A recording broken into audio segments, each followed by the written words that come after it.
Okay, so good morning, everyone. Welcome back to your own tutor YouTube channel. I know it has been a long time since I last posted a video, but it was really busy. I had like 4 subjects on my hands, and I was doing part-time job.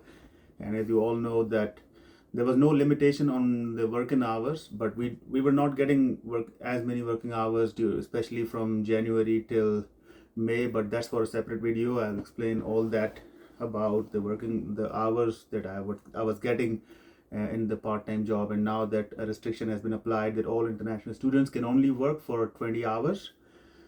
So yeah, that's that. But the topic of today's video is one that is being talked about a lot, and you would have seen like almost on every YouTube channel that you would be following for Canada. It's the notorious Canadian healthcare system.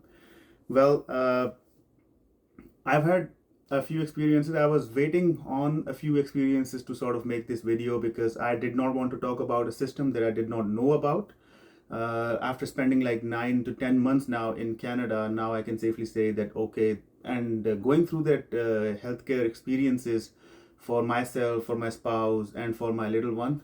This video is especially going to be helpful for the parents out there because I know when you're coming here with a kid, you need to know what to expect from the system, what is completely free and what is not covered under your local coverage, what sort of insurance options you have. So all of these would be discussed in this video, so keep watching.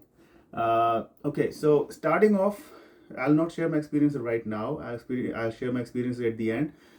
First, let's sort of address the elephant in the room, that is it good, the Canadian healthcare system, or is it really bad? What is the overall experience of a family that's coming here in Canada?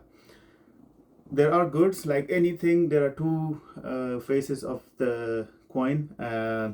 Number one, let's talk about the goods. Number one, it is completely free, as you would say, but completely here is in inverted quotes because the prescriptions are not covered if you're going for a local healthcare plan, that is the MCP, that is completely free by the government. So what happens is that you are entitled, as a family, you're entitled to get a family doctor, right? But I'll talk about this in the cons further, that how getting a family doctor can be a bit problematic here in especially in Newfoundland or in Canada in general. But the free aspect of it is that it is free. Yes, totally, like when you go into an emergency or an ER, for example.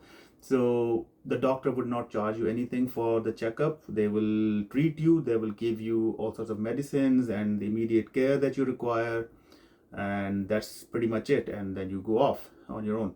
So the next point that I would like to emphasize here for as a good of the Canadian healthcare system is that it it is quality care. So when you once you are through the waiting lines and everything, the care that you receive is top notch. No doubts about it. We've had like 3 experiences, and through all of them, we were able to. Now I'm here talking to you, so that means we survived, right?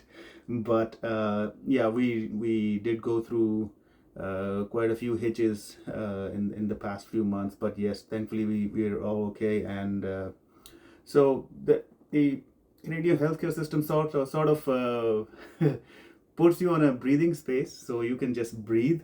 But in terms of quality, it is very good. Okay, I've seen if I compare it with the private hospitals in Pakistan, for example. I'm from there, so I would say that the government hospitals there are I would not like to use very harsh terms, but they're not very good. Okay, so but the private sector care, if you can pay the money, you will receive quality care, but again depends on the kind of doctor that you get. Kind of care that you get would depend on how much money you spend, right? So you've got like Aga Khan Hospital, you've got SIUT is a charity organization, I believe. And then there is for example, we used to live in Barrier-Town.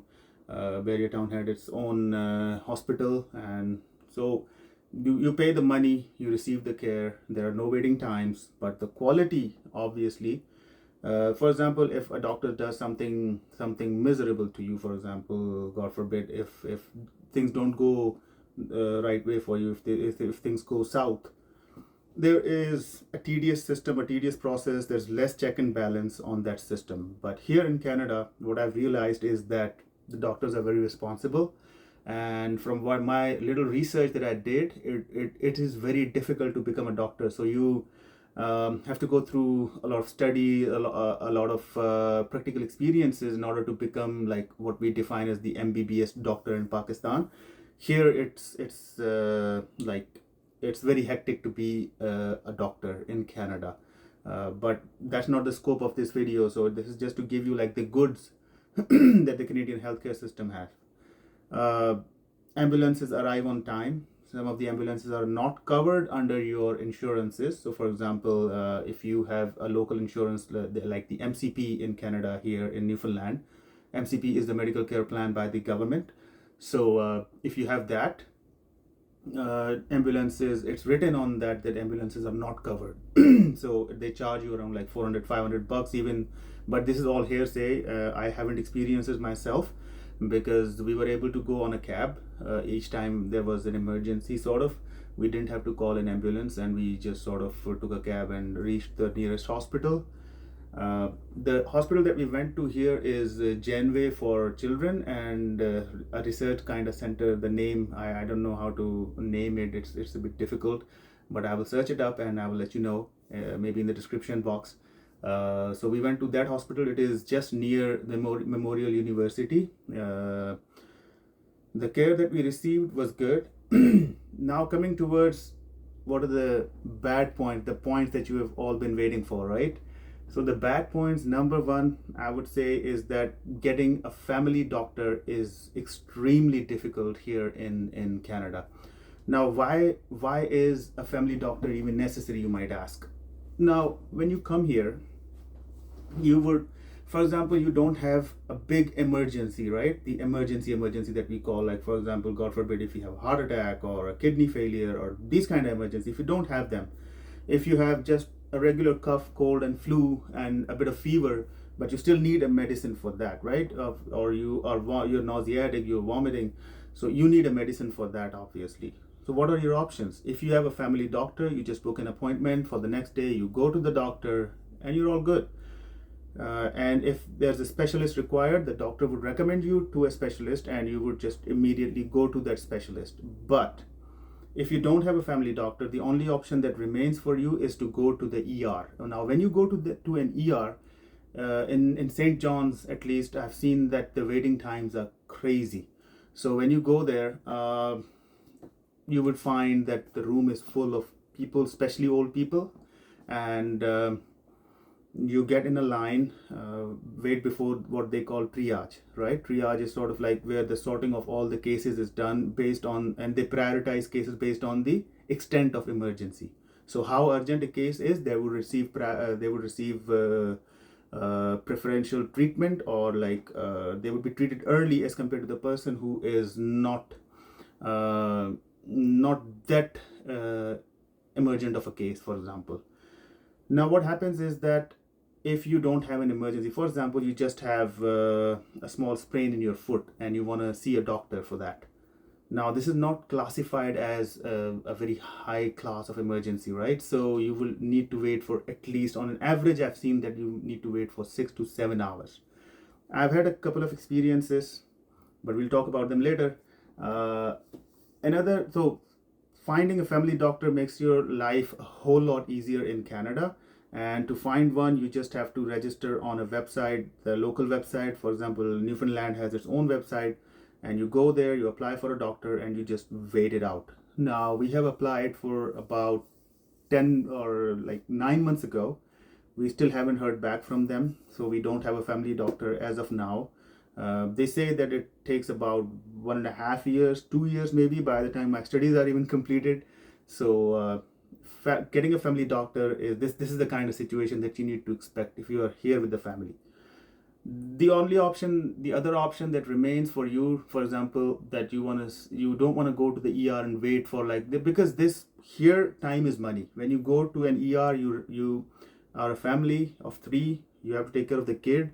When you're going there, you have to be in line and then take care of your spouse, take care of the kid, and you have to wait for 6 hours. It gets really, really frustrating and overwhelming after a certain point, right? So the other option that remains for you is what we call here the teledoc. Teledoc is like a virtual service of doctors. It's free.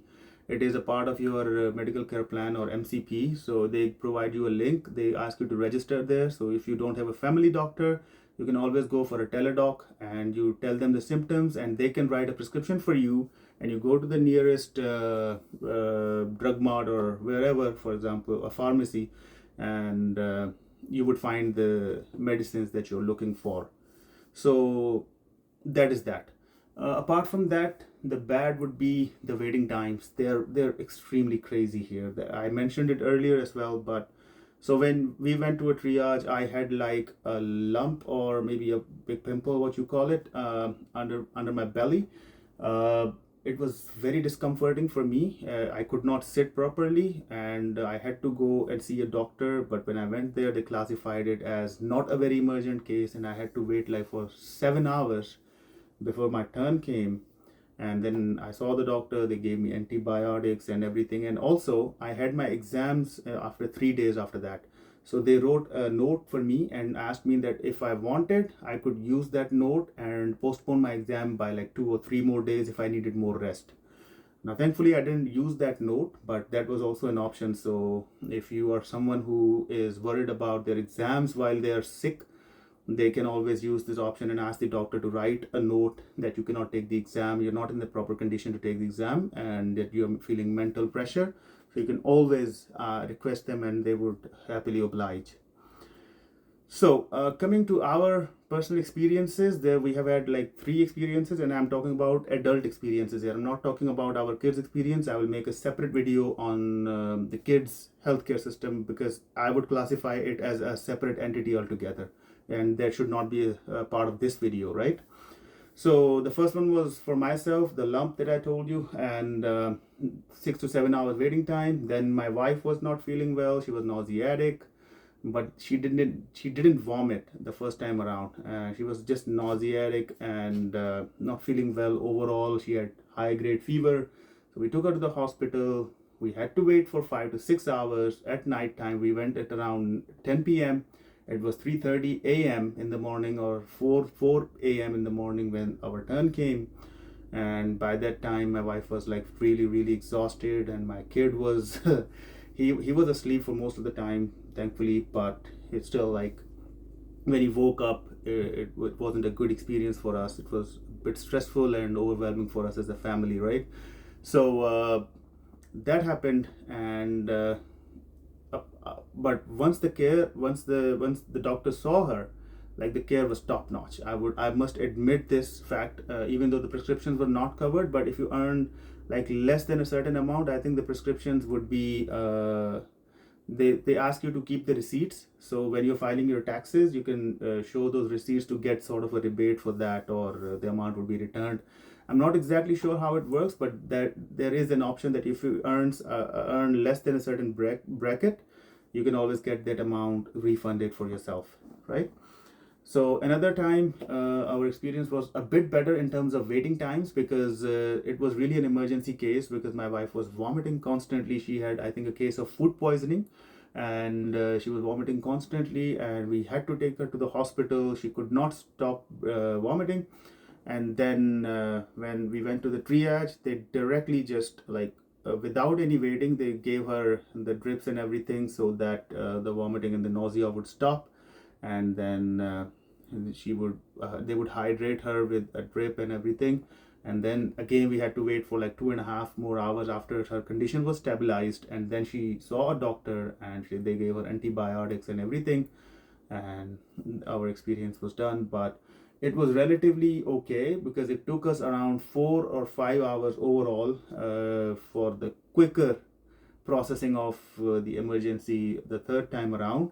For the first 2 times, it was different, right? It was 6 to 7 hours on an average. So when you're coming here, just keep these things in mind that you might have to go through that. I hope that you don't, but this is just to set realistic expectations for yourself. So when people say that healthcare system here is destroyed, it's not. I would say there are certainly improvements that they can make to the system to make it more streamlined, I would say. But like for example, classifying the basis of emergency on a case, that needs to be more that needs to be improved, I would say. That's the area that they can improve on. But when you ask them, there's a shortage of nurses, there's a shortage of doctors, and they say that they need to prioritize. For example, I had a lump, right? A lump under my belly. So if I just went there and it was not an emergency case, like I was not dying because of it, it just needed a bit of treatment, and I just needed a few antibiotics. But as compared to another person who is having a kidney failure, they cannot wait, right? So they have to prioritize those cases. So if a doctor is engaged in treating those cases, how would they be able to give you the priority that you deserve?